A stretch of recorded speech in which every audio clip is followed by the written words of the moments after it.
To watch Ekton, you need to block out roughly 2.5 hours of your weekend and hand over the cash for a premium theater ticket or early streaming rental. That kind of investment usually feels safe when it's backed by the heavy-hitting reputation of a studio like Amir Khan Productions. But despite the stellar cast and that massive studio backing, this film is sitting right now at a mathematically average, highly polarizing 2.7 out of 5 stars. This comparison matrix plots historical critical averages of previous Amir Khan productions directly against the 2.7 rating for Ektin. As you can see, that score doesn't mean total failure. It means a volatile mix of exceptional highs and frustrating lows. A dead center score like that creates a real dilemma. Asking if a 2.7 movie is simply good or bad is useless when deciding what to do with your Saturday night. To avoid wasting your time and money, you have to stop asking if this movie is an objective masterpiece and start asking if it's built for your specific viewing habits. The decision to commit 150 minutes happens right here, whether you're looking up at a theater screen or sitting on your living room couch. Ektin asks you to spend that time on a magical realism plot centered around a fortune bell and a romance trapped in a 24-hour amnesia loop. That reliance on a memory wipe gimmick runs face-first into trope fatigue, that specific exhaustion you feel when a script recycles highly familiar, mechanical narrative structures. We are going to dissect the film's aesthetic pros and its narrative cons to map exactly which type of viewer will enjoy Ektin and who will regret hitting play. We are treating this evaluation as a straight return on investment analysis for your weekend.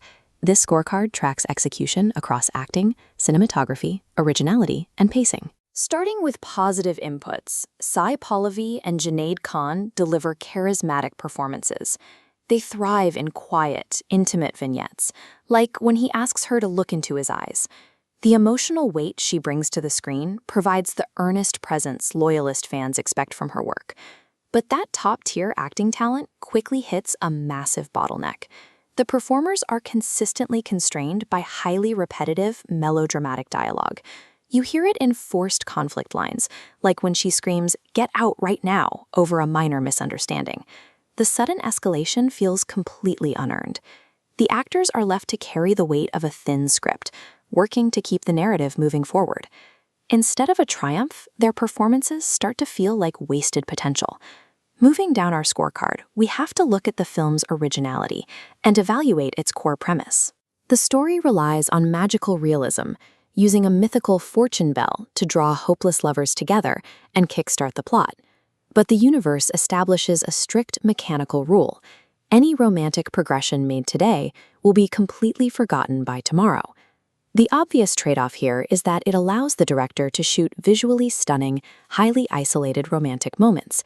It is the kind of setup that makes for a fantastic 2-minute trailer. The hidden tax is that the gimmick removes the movie's long-term emotional stakes.